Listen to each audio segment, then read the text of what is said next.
Hi friends, welcome back to my channel. ಹೇಗಿದ್ದೀರಾ ಎಲ್ಲರೂ ಚೆನ್ನಾಗಿದ್ದೀರಾ ಅಂತ ಅಂದ್ಕೊಳ್ತೀನಿ. ಸೊ ಇವತ್ತು ನಾನು ಗೌರಿ ಹಬ್ಬದ ಬ್ಲಾಗ್ನ ನಿಮ್ಮ ಜೊತೆ ಶೇರ್ ಮಾಡ್ಕೊಳ್ತಾ ಇದ್ದೀನಿ. ಗೌರಿ ಹಬ್ಬಕ್ಕೆ 2 ದಿನಕ್ಕೆ ಮುಂಚೆ ನಾವು ಪ್ರಿಯಾಂಕನ ಕರ್ಕೊಂಡು ಹಾಸ್ಪಿಟಲ್ಗೆ ಹೋಗಿದ್ವಿ, ಚೆಕಪ್ ಇತ್ತು ಅಂತ.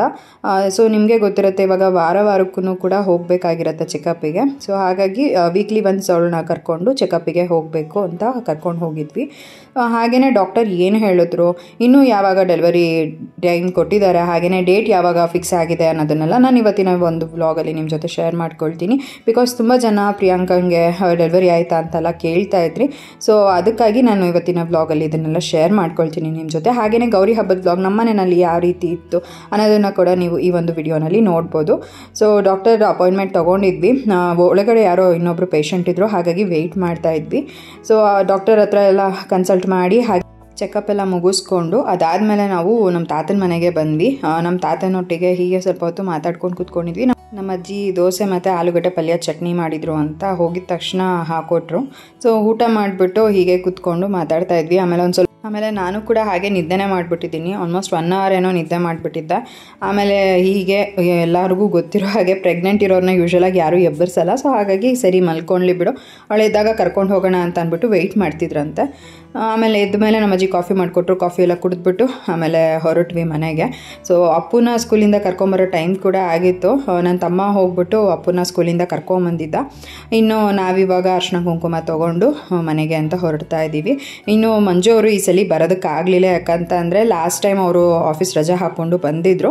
ಈ ಸಲ ಏನಂತಂದರೆ ಪ್ರತಿ ವಾರನೂ ಕೂಡ ರಜೆ ಹಾಕೋದು ಬೇಡ ಅಂತ ಅಂದ್ಬಿಟ್ಟು ಪಪ್ಪನೇ ಬೇಡ, ನಾವೇ ಹೋಗ್ಬಿಟ್ಟು ಬರ್ತೀವಿ, ನೆಕ್ಸ್ಟ್ ವೀಕ್ ಹಾಗೆ ನೀವು ಹೋಗಿವ್ರಂತೆ ಅಂತ ಅಂದ್ಬಿಟ್ಟು ಮಂಜೋರ್ಗೆ ಹೇಳಿದ್ರಿಂದ ಮಂಜೋರು ಬಂದಿರಲಿಲ್ಲ. ಸೊ ನಾನು ಪಪ್ಪ ರಾಣಿ 3 ಜನ ಹೋಗಿ ಚೆಕಪ್ ಮಾಡಿಸ್ಕೊಂಡು ಡಾಕ್ಟರ್ ಹತ್ರ ಡಾಕ್ಟರ್ ಏನು ಹೇಳ್ತಾರಲ್ಲ ಕೇಳಿಕೊಂಡು ಬಂದ್ವಿ. ಸೊ ಮನೆಗೆ ಬಂದಮೇಲೆ ನನ್ನ ತಮ್ಮ ಹಬ್ಬಕ್ಕೆ ಬಟ್ಟೆ ತಗೊಟ್ಟಿಲ್ಲ ನನಗೆ ಅಂತ ಅಂದ್ಬಿಟ್ಟು ಕೇಳ್ತಾ ಇದ್ದ. ಸರಿ ಅಂತ ಅವನ್ನ ಕರ್ಕೊಂಡು ವಿಶಾಲ್ ಮಾರ್ಟಿಗೆ ಬಂದೆ. ಸೊ ವಿಶಾಲ್ ಮಾರ್ಟಿಗೆ ಬಂದಮೇಲೆ ಒಂದಷ್ಟು ಕಲೆಕ್ಷನ್ಸ್ ಎಲ್ಲ ನೋಡ್ತಾ ಇದ್ದೀವಿ. ಯೂಶ್ವಲಾಗಿ ಮೆನ್ಸ್ ಕಲೆಕ್ಷನ್ ನೋಡಬೇಕಂದ್ರೆ ನನಗೊಂದು ಸ್ವಲ್ಪ ಬೋರಿಂಗ್ ಅಂತ ಅನಿಸುತ್ತೆ, ಗೊತ್ತಿಲ್ಲ ಯಾಕೆ ಅಂತ. ಜೀವನಿಗೆ ನೋಡುವಾಗ್ಲೂ ಅಷ್ಟೇ, ಅವ್ರಿಗೆ ಯಾವ್ದು ಇಷ್ಟ ಬರುತ್ತೆ ಅವ್ರು ಅದನ್ನು ತೊಗೊಳ್ಳಿ ಅಂತ ಅಂದ್ಬಿಟ್ಟು ಸುಮ್ಮನೆ ನಿಂತಿರ್ತೀನಿ. ಆಮೇಲೆ ಕೊನೆಗೆ ನಾನೇ ಯಾವುದಾದ್ರೂ ಹೋಗಿ ಸೆಲೆಕ್ಟ್ ಮಾಡ್ಕೊಂಡು ಬರ್ತೀನಿ ಬಟ್ಟೆನ. ಸೊ ಇಲ್ಲಿ ನನ್ನ ತಮ್ಮನ ವಿಷಯದಲ್ಲೂ ಹಾಗೆ ಆಯಿತು. ಅವನು ಕೂಡ ಜೀನ್ಸ್ ಎಲ್ಲ ನೋಡ್ತಾ ಇದ್ದ. ಆಮೇಲೆ ನಾನು ಯಾವ ಶೇಡ್ ಯೂಶ್ವಲಾಗಿ ಒಂದು ಸ್ವಲ್ಪ ಚೆನ್ನಾಗಿ ಕಾಣುತ್ತೆ ಎಲ್ಲ ಔಟ್ಫಿಟ್ಗೂ, ಸೊ ಅದನ್ನು ನೋಡಿಬಿಟ್ಟು ಅವನಿಗೆ ತಕ್ಕೊಟ್ಟೆ. ಆಮೇಲೆ ಫೈನಲೈಸ್ ಮಾಡಿಕೊಂಡು ಆಮೇಲೆ ಒಂದ್ಸಲಿ ಟ್ರಯಲ್ ನೋಡ್ಬಿಡು ಯಾವುದಕ್ಕೂ ಅಂತ ಅಂದ್ಬಿಟ್ಟು ಈ ಒಂದು ಶರ್ಟ್ನ ನನಗೆ ತುಂಬ ಇಷ್ಟ ಆಯಿತು ಅಂದ್ಬಿಟ್ಟು ತಕ್ಕೊಟ್ಟೆ. ಅದಾದಮೇಲೆ ಈ ಒಂದು ಶರ್ಟ್ ಕೂಡ ಅಷ್ಟೇ ಒಂಥರ ಡಿಫ್ರೆಂಟಾಗಿ ಚೆನ್ನಾಗಿತ್ತು. ಸೊ ಹಾಗಾಗಿ ಈ 2 ಶರ್ಟ್ನ ತೊಗೊಂಡ್ವಿ. ಅದಾದಮೇಲೆ 2 ಜೀನ್ಸ್ನ ತೊಗೊಂಡ್ವಿ.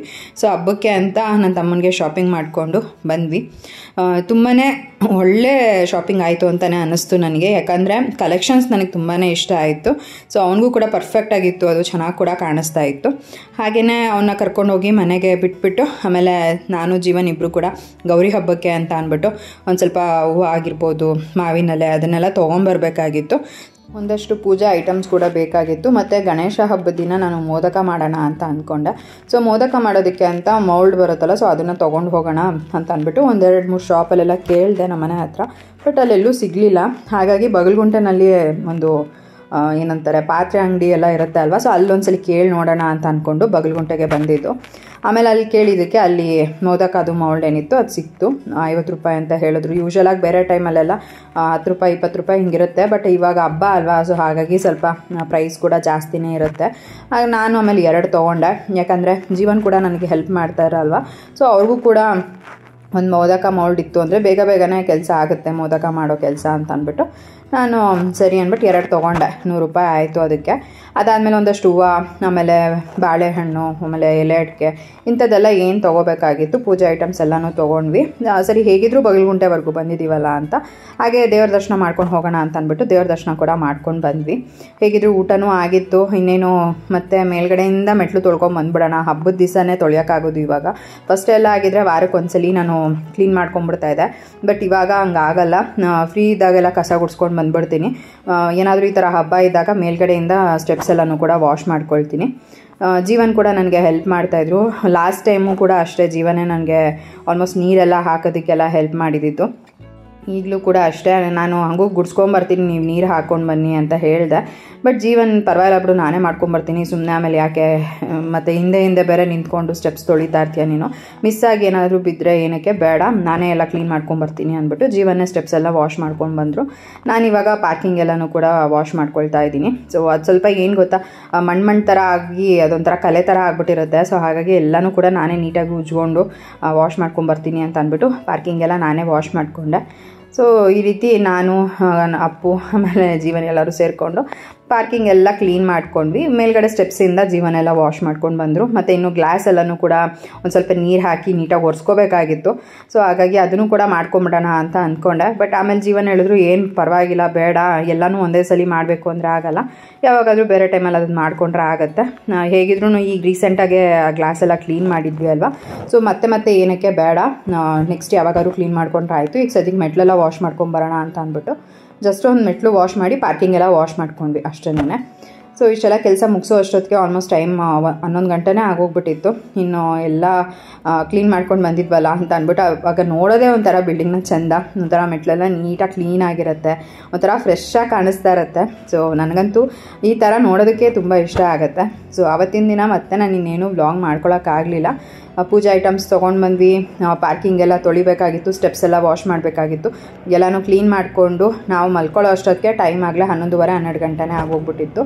ಸೊ ಮತ್ತೆ ನಾನು ನೆಕ್ಸ್ಟ್ ಡೇ ವ್ಲಾಗ್ನ ಕಂಟಿನ್ಯೂ ಮಾಡ್ತಾಯಿದ್ದೀನಿ.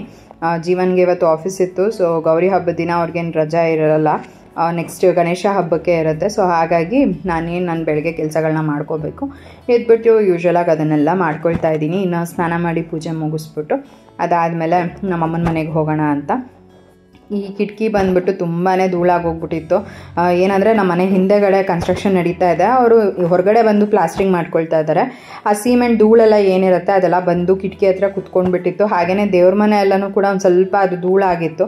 2 ದಿನಕ್ಕೆ ಒಂದ್ಸಲಿ ನಾನು ಈ ರೀತಿಯಾಗಿ ಡಸ್ಟಿಂಗ್ ಮಾಡ್ಕೊಳ್ತಿರ್ತೀನಿ, ಪ್ರತಿದಿನ ಅಂತೂ ಮಾಡೋಕ್ಕಾಗಲ್ಲ. ಸೊ 2 ದಿನಕ್ಕೊಮ್ಮೆ ಆದ್ರೂ ನಾನು ಈ ರೀತಿ ಎಲ್ಲ ಡಸ್ಟಿಂಗ್ ಮಾಡ್ಕೊಂಡ್ರು ಅಷ್ಟು ಧೂಳಿರುತ್ತೆ ಅದರಲ್ಲಿ.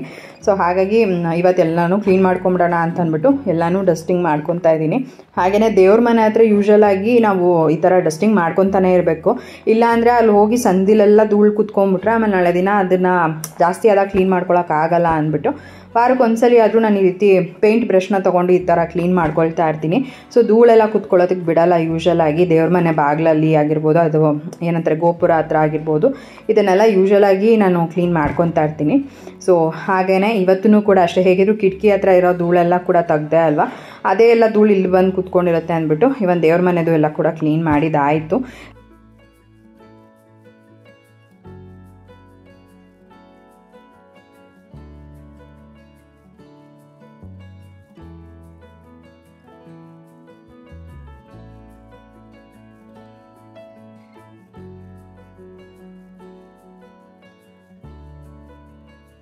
ಸೊ ದೇವ್ರ ಮನೆ ಕ್ಲೀನ್ ಮಾಡ್ಕೊಂಡಿದ್ದಾಯಿತು. ಹಾಗೆಯೇ ಇಲ್ಲಿ ಇವಾಗ ಮೇನ್ ಡೋರ್ನ ಕೂಡ ಒಂದು ಸ್ವಲ್ಪ ಡಸ್ಟಿಂಗ್ ಮಾಡ್ಕೊಂಬಿಡೋಣ ಅಂತ ಅದನ್ನು ಕೂಡ ಕ್ಲೀನ್ ಮಾಡ್ಕೊಳ್ತಾ ಇದ್ದೀನಿ. ಸೊ ಈ ಒಂದು ಪೇಂಟ್ ಬ್ರಷಿಂದ ನಾನು ಈ ದೇವ್ರ ಮನೆ ಡೋರ್ ಆಗಿರ್ಬೋದು ಅಥವಾ ಮೇನ್ ಡೋರೇ ಆಗಿರ್ಬೋದು ಇದನ್ನೆಲ್ಲ ಕ್ಲೀನ್ ಮಾಡ್ಕೊಳಕ್ಕೆ ನನಗೊಂದು ಸ್ವಲ್ಪ ಈಸಿ ಅಂತ ಅನಿಸುತ್ತೆ. ಬಟ್ಟೆ ತೊಗೊಂಡು ಕ್ಲೀನ್ ಮಾಡೋದಕ್ಕಿಂತ ಈ ಒಂದು ಪೇಂಟ್ ಬ್ರಷಿಂದ ತುಂಬ ಬೇಗನೆ ಕ್ಲೀನ್ ಮಾಡ್ಕೊಂಬಿಡ್ಬೋದು. ಹಾಗೆಯೇ ತುಂಬ ಕ್ಲೀನಾಗೂ ಕೂಡ ಎಲ್ಲ ನೀಟಾಗಿ ಡಸ್ಟಿಂಗ್ ಮಾಡ್ಕೋಬೋದು. ಸೊ ಹಾಗಾಗಿ ನನಗೆ ಇದೇ ತುಂಬ ಕಂಫರ್ಟಬಲ್ ಅಂತ ಅಂದ್ಬಿಟ್ಟು ಈ ಒಂದು ಹೊಸ ಪೇಂಟ್ ಬ್ರಷ್ನ ಇಟ್ಕೊಂಡಿದ್ದೀನಿ. ಸೊ ನಮ್ಮ ಮನೆಗೆ ಪೇಂಟಿಂಗ್ ಮಾಡೋವಾಗೆಲ್ಲ ಒಂದಷ್ಟು ಐಟಮ್ಸ್ ಎಲ್ಲ ಹಾಗೆ ಉಳಿದಿರುತ್ತೆ ಅಲ್ವಾ, ಅಂದರೆ ಅದನ್ನೇನು ಬಿಸಾಕೋ ಹಾಗಿರಲ್ಲ, ಜಸ್ಟ್ ಆ ಪೇಂಟ್ ಬ್ರಷ್ ಎಲ್ಲ ಏನಿರುತ್ತೆ ಅದನ್ನು ನಾವು ರೀಯೂಸ್ ಮಾಡ್ಕೋಬೋದು. ಹಾಗಾಗಿ ಇಂಥವನ್ನೆಲ್ಲ ನಾನು ಒಂದಷ್ಟು ಇಟ್ಕೊಂಡಿದ್ದೀನಿ ಬೇಕಾಗುತ್ತೆ ಅಂತ. ಮೇಲ್ಗಡೆ ಕೂಡ ಮೇನ್ ಡೋರ್ ಅಲ್ಲದಂತೆ ರೂಮ್ ಡೋರ್ ಎಲ್ಲ ಕ್ಲೀನ್ ಮಾಡ್ಕೊಳ್ಳೋಕ್ಕೆ ಅಥವಾ ಕಿಟಕಿ ಹತ್ರ ಎಲ್ಲ ಕ್ಲೀನ್ ಮಾಡ್ಕೊಳ್ಳೋಕ್ಕೂ ಕೂಡ ಒಂದು ಬ್ರಷ್ನ ಇಟ್ಕೊಂಡಿದ್ದೀನಿ. ಸೊ ಈ ರೀತಿ ಏನಾದರೂ ಮನೇಲಿರೋದನ್ನೇ ಯೂಸ್ ಮಾಡ್ಕೊಳ್ಳೋಣ, ಸುಮ್ಮನೆ ಯಾಕೆ ಹೊಸ ತೊಗೊಂಡು ಬಂದು ಇಟ್ಕೊಳ್ಳೋದು ಅಂತ ಅಂದ್ಬಿಟ್ಟು ಈ ರೀತಿ ಏನಾದ್ರು ಒಂದು ಸಣ್ಣ ಪುಟ್ಟದ್ದು ಕ್ಲೀನ್ ಮಾಡ್ಕೊಳ್ಳೋಕ್ಕೆ ಅಂತ ಪೇಂಟ್ ಬ್ರಷ್ನ ಯೂಶ್ವಲಾಗಿ ನಾನು ಯೂಸ್ ಮಾಡೋ ಅಂಥದ್ದು. ಸೊ ಇವಾಗ ಎಲ್ಲ ಕ್ಲೀನ್ ಮಾಡ್ಕೊಂಡಿದ್ದಾಯಿತು. ಇನ್ನು ಹೊರಗಡೆ ಕಸ ಎಲ್ಲ ಗುಡಿಸ್ಕೋಬೇಕಾಗಿತ್ತು. ನಿನ್ನೆ ನೈಟೇ ಎಲ್ಲ ನಾನು ಮೆಟ್ಲೆಲ್ಲ ತೊಳ್ಕೊಂಡು ಕ್ಲೀನ್ ಮಾಡ್ಕೊಂಡಿದ್ದೆ. ಸೊ ಮನೆ ಬಾಗಿಲು ಮುಂದೆ ರಂಗೋಲಿ ಬಿಡಬೇಕಾಗಿತ್ತಲ್ವ, ಸೊ ಹಾಗಾಗಿ ಎಲ್ಲನೂ ನೀಟಾಗಿ ಕಸ ಗುಡಿಸ್ಕೊಂಡು ಒರೆಸ್ಕೊಂಡು ಅದಾದಮೇಲೆ ರಂಗೋಲಿನ ಬಿಡೋಣ ಅಂತ ಅಂದ್ಕೊಂಡೆ.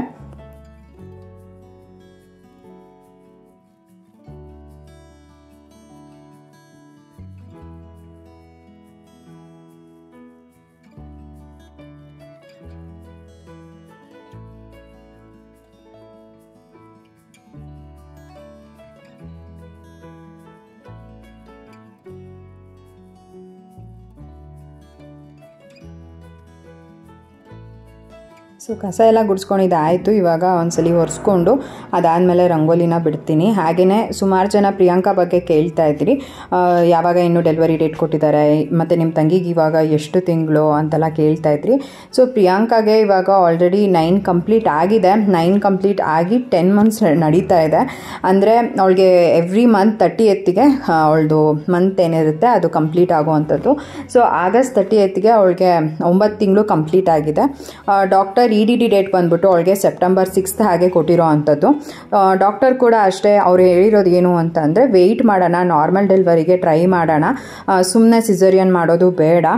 ಯಾಕೆಂತಂದರೆ ಮತ್ತು ಪ್ರಿಯಾಂಕಂಗೆ EDD ಡೇಟ್ ಇನ್ನೂ ಇರೋದ್ರಿಂದ ಸೊ ವೆಯ್ಟ್ ಮಾಡೋಣ ಅಂತ ಹೇಳಿದ್ದಾರೆ. ಜೊತೆಗೆ ಪ್ರಿಯಾಂಕಂಗೆ ಇನ್ನೂ ಏನೂ ಪೇಯ್ನ್ ಬಂದಿಲ್ಲ ಮತ್ತು ವಾಟರ್ ಬ್ರೇಕ್ ಆಗಿಲ್ಲ. ಸೊ ಹಾಗಾಗಿ ಇದೊಂದು ಕಾರಣ ಅಂತ ಹೇಳ್ಬೋದು.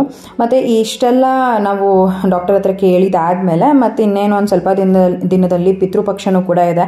ಯಾಕಂದರೆ ಪ್ರಿಯಾಂಕಂಗೆ September 6 ಹಾಗೆ ಅವರು ಡೇಟ್ ಕೊಟ್ಟಿರೋ ಅಂಥದ್ದು, ಅಂದರೆ EDD ಡೇಟ್ ಇರೋದು September 6 ಅಂತ ಅಂದರೆ ಹಿಂದೆ ಮುಂದೆ ಪಿತೃಪಕ್ಷನೂ ಕೂಡ ಸ್ಟಾರ್ಟ್ ಆಗುತ್ತೆ. ಹಾಗಾಗಿ ಒಂದ್ಸಲಿ ಪುರೋಹಿತ್ರನ ಕೇಳೋಣ ಅಂತ ಅಂದ್ಬಿಟ್ಟು ಕೇಳಿದಾಗ ಪುರೋಹಿತರು ಕೂಡ ಒಂದಷ್ಟು ಡೇಟ್ಗಳೆಲ್ಲ ಹಾಕ್ಕೊಟ್ಟಿದ್ರು. 28ನೇ ತಾರೀಕು, ಆಮೇಲೆ 1ನೇ ತಾರೀಕು, 4, 5 ಈ ರೀತಿಯಾಗೆಲ್ಲ ಒಂದಷ್ಟು ಟೈಮ್ಗಳನ್ನ ಮತ್ತು ಡೇಟ್ಗಳನ್ನೆಲ್ಲ ಹಾಕ್ಕೊಟ್ಟಿದ್ರು.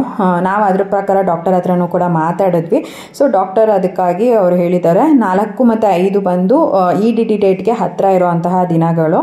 ಸೊ ಹಾಗಾಗಿ ನಾವು ಬೇಕಾದ್ರೆ 4 ಇಲ್ಲ 5ನೇ ತಾರೀಕು ಹಾಗೆ ಪೇಯ್ನ್ ಇಂಡ್ಯೂಸ್ ಮಾಡ್ತೀವಿ. ಇಫ್ ಇನ್ ಕೇಸ್ ಅವಳಿಗೆ ನಾರ್ಮಲ್ ಡೆಲಿವರಿ ಟ್ರೈ ಮಾಡ್ಬೋದು, ಆಗುತ್ತೆ ಅಂತಂದರೆ ನಾರ್ಮಲ್ ಡೆಲಿವರಿ ನೋಡೋಣ, ಇಲ್ಲ ಅಂತಂದರೆ ಸಿಸೇರಿಯನ್ ಮಾಡ್ಬೋದು ಅಂತ ಅಂದ್ಬಿಟ್ಟು ಹೇಳಿದ್ದಾರೆ. ಸೊ ನೋಡೋಣ, ಯಾವುದಕ್ಕೂ ಕೂಡ ನಾವು ವೆಯ್ಟ್ ಮಾಡ್ತಾಯಿದ್ದೀವಿ ಇನ್ನೂ ಕೂಡ. ಯಾಕಂತಂದರೆ ಇನ್ನೂ ಏನು ಜಾಸ್ತಿ ದಿನ ಇಲ್ಲ. ಸೊ ಹಾಗಾಗಿ ನಮಗೂ ಕೂಡ ಒಂದು ಸ್ವಲ್ಪ ಭಯ ಇದೆ, ಹೆಂಗೋ ಏನೋ ಅಂತ ಅಂದ್ಬಿಟ್ಟು. ಪ್ರಿಯಾಂಕಂಗೆ ಬೆಳಗ್ಗೆ ಮಧ್ಯಾಹ್ನ ನೈಟು 3 ಟೈಮ್ ಕೂಡ ಅಟ್ಲೀಸ್ಟ್ ಒಂದು 20 ನಿಮಿಷನಾದರೂ ವಾಕ್ ಮಾಡಬೇಕು, 20 ನಿಮಿಷ ಅಂತ ಹೇಳಿದ್ದಾರೆ. ಅವಳು ಕೂಡ ಅದನ್ನೆಲ್ಲ ಮಾಡ್ತಿದ್ದಾಳೆ. ಬಟ್ ಏನೇ ಆದ್ರೂ ಅಲ್ಲ, ನಾರ್ಮಲ್ ಡೆಲಿವರಿ ಪೇಯ್ನ್ ಬಂದ್ರೇ ಅದು ಒಂದು ಸಕ್ಸಸ್ ಆಗೋದು. ಇಲ್ಲ ಅಂತ ಅಂದರೆ ಲಾಸ್ಟ್ ಮೂಮೆಂಟಲ್ಲಿ ಏನಾದರೂ ಚೇಂಜಸ್ ಆಗಬಹುದು, ಹೇಳೋಕ್ಕಾಗಲ್ಲ. ನಮಗೂ ಕೂಡ ಅಷ್ಟಾಗಿ ಗೊತ್ತಿಲ್ಲ. ಡಾಕ್ಟರ್ ಕೂಡ ಅದನ್ನೇ ಹೇಳಿದ್ದಾರೆ. ನೋಡೋಣ, ವೆಯ್ಟ್ ಮಾಡೋಣ ಅಂತ ಅಂದ್ಕೊಂಡಿದ್ದೀವಿ. ಇನ್ನು ಡಾಕ್ಟರ್ 4 ಇಲ್ಲ 5ನೇ ತಾರೀಕು ಹಾಗೆ ಹಾಸ್ಪಿಟಲ್ಗೆ ಬರೋಕ್ಕೆ ಹೇಳಿರೋದ್ರಿಂದ ನಾವು ಕೂಡ ಅಲ್ಲಿವರೆಗೂ ವೆಯ್ಟ್ ಮಾಡಿಬಿಟ್ಟು ನೋಡಬೇಕು ಏನಾಗುತ್ತೆ ಹೆಂಗೆ ಅಂತ. ಇಫ್ ಇನ್ ಕೇಸ್ ಅವ್ಳಿಗೇನಾದ್ರು ಪೇಯ್ನ್ ಬಂದಿಲ್ಲ ಅಂತಂದರೆ 4ನೇ ತಾರೀಕು ಇಲ್ಲ 5ನೇ ತಾರೀಕು ಹೋಗಿ ಅಡ್ಮಿಟ್ ಆಗಬೇಕು. ಸೊ ಈ ರೀತಿಯಾಗಿ ಹೇಳಿದ್ದಾರೆ ಡಾಕ್ಟರು. ಸುಮಾರು ಜನ ಕೇಳ್ತಾ ಇದ್ರಿ ಪ್ರಿಯಾಂಕಾಗೆ ಡೆಲಿವರಿ ಆಯಿತಾ ಅಂತ. ಸೊ ಹಾಗಾಗಿ ಈ ಒಂದು ವಿಡಿಯೋನಲ್ಲಿ ನಾನು ಇದ್ರ ಬಗ್ಗೆ ಇನ್ಫಾರ್ಮೇಷನ್ನ ಕೂಡ ನಿಮ್ಮ ಜೊತೆ ಶೇರ್ ಮಾಡಿಕೊಂಡೆ. ನಮಗಂತೂ ಡೆಲಿವರಿ ಡೇಟ್ ಹತ್ತಿರ ಬರ್ತಾಯಿದೆ ಅಂದಾಗ ಒಂಥರ ಖುಷಿ, ಒಂಥರ ಭಯ ಅಂತಲೇ ಹೇಳ್ಬೋದು. ಯಾಕೆ ಅಂತಂದರೆ ಇಷ್ಟು ಡೆಲಿವರಿ ಪೇಯ್ನ್ ಅವಳು ತೊಗೊತಾಳ ನಾರ್ಮಲ್ ಡೆಲಿವರಿಗೆ, ಮತ್ತು ಏನು ಹೇಳ್ತಾರೋ ಲಾಸ್ಟ್ ಮೂಮೆಂಟಲ್ಲಿ ಡಾಕ್ಟರ್ ಅನ್ನೋದೆಲ್ಲ ಒಂದು ಸ್ವಲ್ಪ ಜಾಸ್ತಿನೇ ಭಯ ಇದೆ. ಬಟ್ ನಮಗಿಂತ ಹೆಚ್ಚಾಗಿ ಅವಳೇ ತುಂಬ ಸ್ಟ್ರಾಂಗ್ ಆಗಿದ್ದಾಳೆ ಅಂತ ಹೇಳ್ಬೋದು. ಮೇಯ್ನಾಗಿ ಅವಳು ಸ್ಟ್ರಾಂಗ್ ಆಗಿದ್ದರೆ ನಮಗೆ ಅದೊಂಥರ ಧೈರ್ಯ. ಇನ್ನು ಪ್ರಿಯಾಂಕಾ ಅಂತೂ ಅವಳು ಯಾವಾಗಲೂ ಹೇಳ್ತಿರ್ತಾಳೆ ನನಗೆ ನಾರ್ಮಲ್ ಡೆಲಿವರಿನೇ ಆಗುತ್ತೆ, ನಾನು ನಾರ್ಮಲ್ ಡೆಲಿವರಿನೇ ಮಾಡಿಸ್ಕೊಳ್ತೀನಿ ಅಂತ. ಸೊ ನಾವು ಕೂಡ ಹಿಂಗೆ ಆಗಲಿ ನಾರ್ಮಲ್ ಡೆಲಿವರಿ ಅಂತ ಅನ್ಕೊತಾ ಇದ್ದೀವಿ. ಬಟ್ ಲಾಸ್ಟ್ ಮೂಮೆಂಟಲ್ಲಿ ಏನಾದರೂ ಆಗ್ಬೋದು ಅಲ್ವಾ. ಡಾಕ್ಟರ್ ಕೂಡ ಹಾಗೇ ಹೇಳಿದ್ದಾರೆ, ನೋಡೋಣ ಪೇಯ್ನ್ ಇಂಡ್ಯೂಸ್ ಮಾಡಿ, ಇಫ್ ಇನ್ ಕೇಸ್ ಅವಳಿಗೆ ಪೇಯ್ನ್ ಇಂಡ್ಯೂಸ್ ಮಾಡಿದ ತಕ್ಕನಂಗೆ ಡೈಲೇಟ್ ಆದರೆ ಆವಾಗ ನಾರ್ಮಲ್ ಡೆಲಿವರಿ ಆಗುತ್ತೆ. ಇಲ್ಲ ಅಂತ ಅಂದರೆ ನಾವು ಸಿಸೇರಿಯನ್ಗೆ ಹೋಗಬೇಕು ಅಂತಲೇ ಡಾಕ್ಟರ್ ಹೇಳಿರೋದು. ಸೊ ಹಾಗೇನೆ ನಾವು ಅಂದ್ಕೊಂಡಿದ್ದೀವಿ, ಅದು ಅವಳಿಗೆ ಧೈರ್ಯ ಅಂತಲೇ ಹೇಳ್ಬೋದು. ಸೊ ಅವಳು ಕೂಡ ಸರಿ ನಾನು ನಾರ್ಮಲಿಗೇ ವೆಯ್ಟ್ ಮಾಡ್ತೀನಿ ಅಂತ ಅವಳು ಕೂಡ ಧೈರ್ಯವಾಗೇ ಇದ್ದಾಳೆ. ಸೊ ಹಾಗಾಗಿ ಈ ರೀತಿಯಾಗಿ ಇದೆ ಸದ್ಯಕ್ಕೆ ಪ್ಲ್ಯಾನ್ ಎಲ್ಲನೂ. ನೋಡೋಣ, ಇನ್ನು ಡೆಲಿವರಿ ಆದಾಗ ನಾನು ನಿಮ್ಮ ಜೊತೆ ಶೇರ್ ಮಾಡ್ಕೊಳ್ತೀನಿ ಆದಷ್ಟು. ಇವಾಗ coming back to my vlog, ನಾವು ಗೌರಿ ಹಬ್ಬಕ್ಕೆ ಬೆಳಗ್ಗೆ ಎದ್ದು ಮನೆಯೆಲ್ಲ ಏನು ಕ್ಲೀನ್ ಮಾಡ್ಕೊಳ್ಬೇಕು ಎಲ್ಲನೂ ಕೂಡ ಕ್ಲೀನ್ ಮಾಡ್ಕೊಂಡಿದ್ದಾಯಿತು. ಹೊರಗಡೆ ಹೋಗಿ ಕಸ ಗುಡಿಸಿ ಅಲ್ಲಿ ಕೂಡ ಬಾಗಿಲೆಲ್ಲ ಒರೆಸ್ಕೊಂಡು ರಂಗೋಲಿನೂ ಕೂಡ ಬಿಟ್ಬಿಟ್ಟು ಬಂದೆ. ಇನ್ನು ಮೇಲ್ಗಡೆಯಿಂದ ಕಸ ಎಲ್ಲ ಗುಡಿಸ್ಕೊಂಡು ಬಂದೆ. ನನಗೂ ಕೂಡ ಸಾಕಾದಂಗೆ ಆಯಿತು. ಸರಿ ಅಂತ ಒಂದು ಸ್ವಲ್ಪ ಹೊತ್ತು ಕೂತ್ಕೊಂಡು ಇವಾಗ ಹಾಲ್ನ ಕೂಡ ಕ್ಲೀನ್ ಮಾಡ್ಕೊಳ್ತಾ ಇದ್ದೀನಿ. ನನಗೇನು ಅಂತ ಅಂದರೆ, ಇಲ್ಲ ನನ್ನ ಫ್ರೆಂಡ್ ಹತ್ರ ಮಾತಾಡ್ಕೊಂಡು ಬೇಗ ಬೇಗ ಕೆಲಸ ಮಾಡ್ಕೊಂಡು ಬಿಡ್ತೀನಿ. ಇಲ್ಲ ಅಂತ ಅಂದರೆ ಟಿವಿನಲ್ಲಿ ಸಾಂಗ್ಸ್ ಹಾಕ್ಕೊಂಡು ನಾನು ಕೆಲಸನ ಮಾಡ್ಕೊಳ್ಳೋ ಅಂಥದ್ದು. ಸೊ ಈ ರೀತಿಯಾಗೆಲ್ಲ ಮಾಡ್ಕೊಳ್ತೀನಿ. ಒಬ್ಬಳೇ ಮಾಡಬೇಕು ಅಂತಂದರೆ ಬೋರ್ ಆಗೋಗ್ಬಿಡುತ್ತೆ. ಹಾಗೆಯೇ ಮೀಶೋಯಿಂದ ಒಂದು ಐಟಮ್ನ ಕೂಡ ತರಿಸಿದ್ದೆ, ತುಂಬ ಚೆನ್ನಾಗಿತ್ತು. ನಂಗೆ ಅದನ್ನು ರಿಟರ್ನ್ ಮಾಡೋದಕ್ಕೂ ಕೂಡ ಇಷ್ಟ ಆಗ್ತಿರ್ಲಿಲ್ಲ, ಮತ್ತು ಎಲ್ಲಿ ಪ್ಲೇಸ್ ಮಾಡೋದು ಮನೆಯಲ್ಲಿ ಅಂತಲೂ ಕೂಡ ಗೊತ್ತಾಗ್ತಿರ್ಲಿಲ್ಲ. ಸೊ ಹಾಗಾಗಿ ಕಿಚನಲ್ಲೇ ಫ್ರಿಜ್ ಹಿಂದೆಗಡೆ ಒಂದು ಸ್ವಲ್ಪ ಸ್ಪೇಸ್ ಖಾಲಿ ಇತ್ತು, ಅಲ್ಲೇ ಅದನ್ನು ಸ್ಟಿಕ್ ಮಾಡೋಣ ಅಂತ ಅಂದ್ಬಿಟ್ಟು ಅದನ್ನು ಸ್ಟಿಕ್ ಮಾಡಿದೆ. ಚೆನ್ನಾಗಿ ಕಾಣಿಸ್ತಾ ಇತ್ತು ಅದು ಫೈನಲಿ ಸ್ಟಿಕ್ ಎಲ್ಲ ಮಾಡಿದ್ಮೇಲೆ. ಇನ್ನು ಅಪ್ಪನೂ ಕೂಡ ಎದ್ದಿರಲಿಲ್ಲ. ಸರಿ ಹೇಗಿದ್ರು ಇವತ್ತು ರಜಾ ಅಲ್ವಾ ಅವನಿಗೆ, ನಾನು ಕೂಡ ಏನು ಎಬ್ಬರ್ಸಕ್ಕೆ ಹೋಗೋದು ಬೇಡ, ನನ್ನ ಕೆಲಸ ಎಲ್ಲ ಮಾಡಿ ಮುಗಿಸ್ಕೊಳ್ಳೋಣ, ಲಾಸ್ಟ್ ಇನ್ನೇನು ಸ್ನಾನ ಸ್ನಾನ ಮಾಡೋದಕ್ಕೆ ಕರ್ಕೊಂಡು ಹೋಗಬೇಕು, ಆವಾಗ ಅವನ್ನ ಎಬ್ಬರಿಸೋಣ ಅಂತ ಅಂದ್ಕೊಂಡು ನನ್ನ ಪಾಡಿಗೆ ನಾನು ಮನೆ ಕೆಲಸ ಎಲ್ಲ ಮಾಡ್ಕೊಳ್ತಾ ಇದ್ದೆ. ಸೊ ಬೆಳಗ್ಗೆಯಿಂದ ಇಷ್ಟೆಲ್ಲ ಕೆಲಸ ಮಾಡ್ಕೊಳ್ಳೋ ಅಷ್ಟೊತ್ತಿಗೆ ಟೈಮ್ ಆಗಲೇ 8 ಗಂಟೆನೇ ಆಗೋಗ್ಬಿಟ್ಟಿತ್ತು. ನನಗೂ ಕೂಡ ಹೊಟ್ಟೆ ಹಶ್ವಾಗ್ತಿತ್ತು. ಹಾಗಾಗಿ ಹಾಲು ಬಿಸಿ ಮಾಡ್ಕೊಂಡಾದರೂ ಕುಡಿದ್ಬಿಡೋಣ, ಅದಾದಮೇಲೆ ಕೆಳಗಡೆ ಏನು ಕಸ ಎಲ್ಲ ಗುಡಿಸ್ಕೊಬೇಕು ಎಲ್ಲನೂ ಕೂಡ ಗುಡಿಸ್ಕೊಂಡು ಅದಾದಮೇಲೆ ಮನೆ ಒರೆಸ್ಕೊಳ್ಳೋಣ ಅಂತ ಅಂದ್ಕೊಂಡೆ. ಇನ್ನು ಹಿಂದಿನ ದಿನ ನಾನೊಂದು ಸ್ವಲ್ಪ ಹಸಿಮೆಣ್ಸಿನ್ಕಾಯಿನೆಲ್ಲ ತೊಗೊಂಬಂದಿದ್ದೆ, ಅದನ್ನೆಲ್ಲ ತೊಟ್ಟು ಬಿಡಿಸಿ ಎತ್ತಿಟ್ಟಿರಲಿಲ್ಲ. ಸೊ ಅದನ್ನೆಲ್ಲ ಇವಾಗ ತೊಟ್ಟು ಬಿಡಿಸಿ ಎತ್ತಿಟ್ಕೋತಾ ಇದ್ದೀನಿ.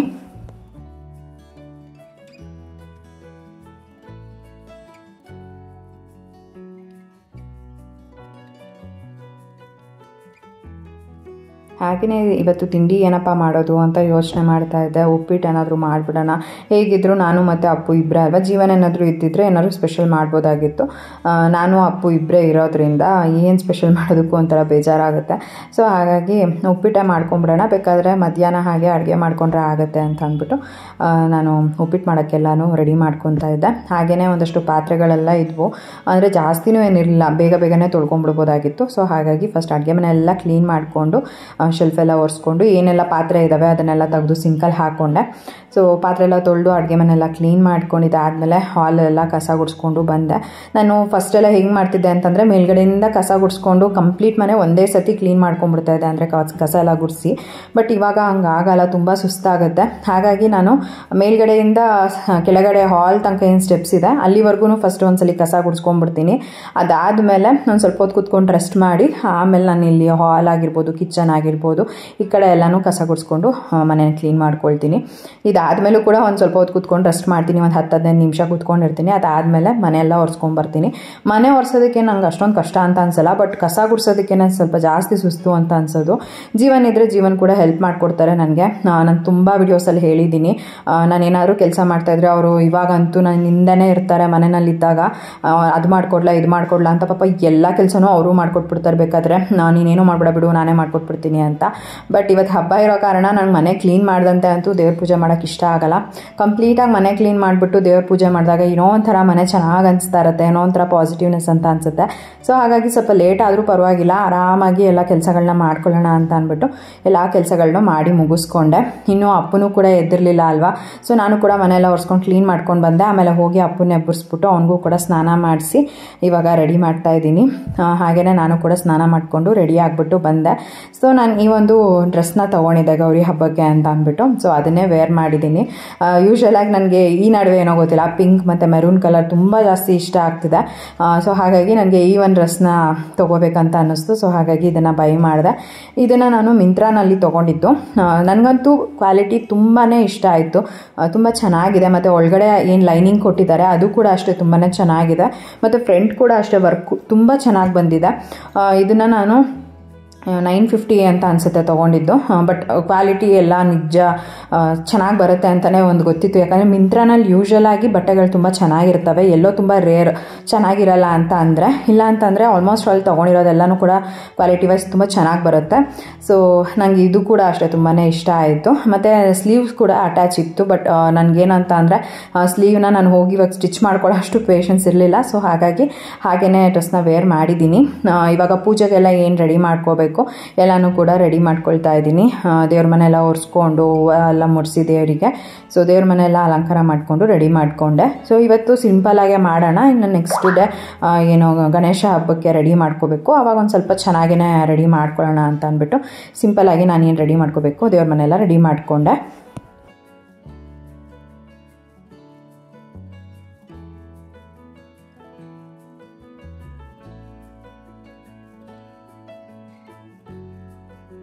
ಇನ್ನು ನಾನು ದೇವರಿಗೆ ಮತ್ತು ಹೊಸಲಿಗೆಲ್ಲ ಹೂವು ಇಟ್ಕೊಂಡು ಬರೋ ಅಷ್ಟೊತ್ತಿಗೆ ಅಪ್ಪಗೆ ಹೇಳಿದ್ದೆ ಕಿಟಕಿ ಎಲ್ಲ ಕ್ಲೋಸ್ ಮಾಡಿಬಿಡು ಧೂಳು ಬರುತ್ತೆ ಅಂತ. ಸೊ ಅವ್ನು 2 ಕಿಟಕಿ ಕ್ಲೋಸ್ ಮಾಡಿಬಿಟ್ಟು ಒಂದು ಕಿಟಕಿನ ಹಾಗೆ ಬಿಟ್ಬಿಟ್ಟಿದ್ದ, ಆಗಲ್ಲ ಅಂತ ಅಂದ್ಬಿಟ್ಟು. ಸೊ ಹಾಗಾಗಿ ಆ ಕಿಟಕಿನ ಕೂಡ ಕ್ಲೋಸ್ ಮಾಡಿಬಿಟ್ಟು ನಾನು ಹೋಗಿ ಇವಾಗ ಪೂಜೆ ಮಾಡ್ತಾಯಿದ್ದೀನಿ.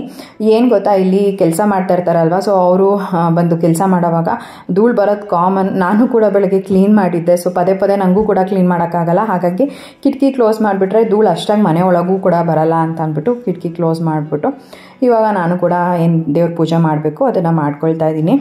ನನಗೆ ಇಷ್ಟು ಕೆಲಸ ಮಾಡಿ ಮುಗಿಸೋ ಅಷ್ಟೊತ್ತಿಗೆ ಟೈಮ್ ಆಗಲೇ 11 ಗಂಟೆನೇ ಆಗೋಗ್ಬಿಟ್ಟಿತ್ತು.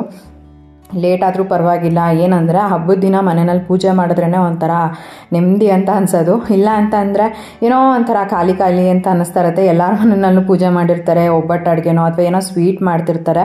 ನಾನು ಏನೂ ಮಾಡ್ದಂತೆ ಸುಮ್ಮನೆ ಇರೋದಕ್ಕೂ ನಂಗೆ ಇಷ್ಟ ಇಲ್ಲ.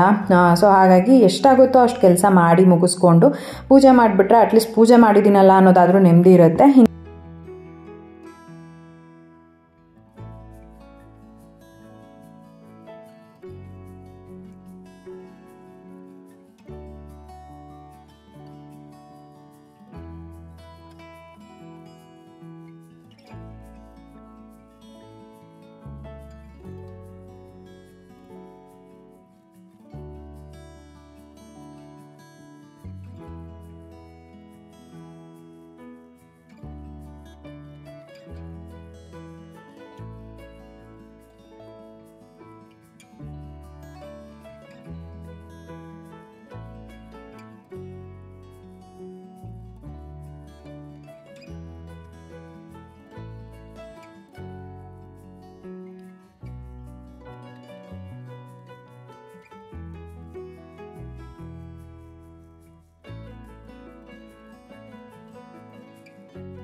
ಸೊ ದೇವ್ರ ಪೂಜೆನೂ ಕೂಡ ಮಾಡಿದ್ದಾಯಿತು. ದೇವ್ರ ಪೂಜೆ ಎಲ್ಲ ಮಾಡಿಬಿಟ್ಟು ಆಮೇಲೆ ತಿಂಡಿ ತಿಂದು ಆಮೇಲೆ ನಾನು ಅಮ್ಮನ ಮನೆಗೆ ಹೋಗಿದ್ದೆ. ಪ್ರಿಯಾಂಕನೂ ಕೂಡ ಬೆಳಗ್ಗೆಯಿಂದ ಬಾ ಅಂತ ಕರೀತಾ ಇದ್ಲು. ಸೊ ಅವಳು ಕೂಡ ಇವಾಗ ಒಬ್ಬಳೇ ಇರ್ತಾಳಲ್ಲ, ಹಾಗಾಗಿ ಸರಿ ಬರ್ತೀನಿ ಪೂಜೆ ಮಾಡಿಬಿಟ್ಟು ಅಂತ ಹೇಳಿದೆ. ಸರಿ ಅಂತ ಪೂಜೆ ಮಾಡಿ ತಿಂಡಿ ತಿಂದ್ಕೊಂಡು ಅಮ್ಮನ ಮನೆಗೆ ಹೋಗಿ ಅಲ್ಲಿ ಒಂದು ಅವರ್ ಇದ್ದು ಅದಾದಮೇಲೆ ನಾನು ಕೂಡ ಮನೆಗೆ ಬಂದೆ. ಸೊ ಮನೆಗೆ ಬಂದಮೇಲೆ ನಾನು ಏನು ಅಡುಗೆ ಮಾಡೋ ಥರ ಇರಲಿಲ್ಲ, ಯಾಕೆಂತಂದರೆ ನಮ್ಮ ಅಮ್ಮನೇ ಕೊಟ್ಟು ಕಳಿಸಿದ್ರು. ಸೊ ಹಾಗಾಗಿ ಅದೇ ಇತ್ತಲ್ಲ, ಅದೇ ಮೇಂಟೈನ್ ಆಯಿತು. ಇನ್ನು ಇವತ್ತಿನ ವ್ಲಾಗ್ನ ಕೂಡ ನಾನು ಇಲ್ಲಿಗೆ ಎಂಡ್ ಮಾಡ್ತೀನಿ. ನೆಕ್ಸ್ಟ್ ಒಂದು ವಿಡಿಯೋನಲ್ಲಿ ನಮ್ಮ ಮನೆಯಲ್ಲಿ ಗಣೇಶ ಹಬ್ಬ ನಾವು ಯಾವ ರೀತಿ ಸೆಲೆಬ್ರೇಟ್ ಮಾಡಿದ್ವಿ ಅನ್ನೋದನ್ನು ನಿಮ್ಮ ಜೊತೆ ಶೇರ್ ಮಾಡ್ಕೊಳ್ತೀನಿ. ಐ ಹೋಪ್ ಈ ಒಂದು ವಿಡಿಯೋ ನಿಮ್ಗೆ ಇಷ್ಟ ಆಗಿದೆ ಅಂತ ಅಂದ್ಕೊಳ್ತೀನಿ. ಇವತ್ತಿನ ಒಂದು ವಿಡಿಯೋ ನಿಮ್ಗೆ ಇಷ್ಟ ಆಗಿದ್ರೆ ಲೈಕ್ ಮಾಡಿ, ಕಮೆಂಟ್ ಮಾಡಿ, ಶೇರ್ ಮಾಡಿ. ಇನ್ನೂ ಯಾರು ನನ್ನ ಯೂಟ್ಯೂಬ್ ಚಾನಲ್ನ ಸಬ್ಸ್ಕ್ರೈಬ್ ಮಾಡ್ಕೊಳ್ದಲ್ಲೇ ನೋಡ್ತಾ ಇದ್ದೀರಾ, ದಯವಿಟ್ಟು ನನ್ನ ಯೂಟ್ಯೂಬ್ ಚಾನಲ್ನ ಸಬ್ಸ್ಕ್ರೈಬ್ ಮಾಡ್ಕೊಂಡು ನೋಡಿ. ಸಿಗೋಣ ಮುಂದಿನ ವಿಡಿಯೋನಲ್ಲಿ. Thanks for watching. ಬಾಯ್.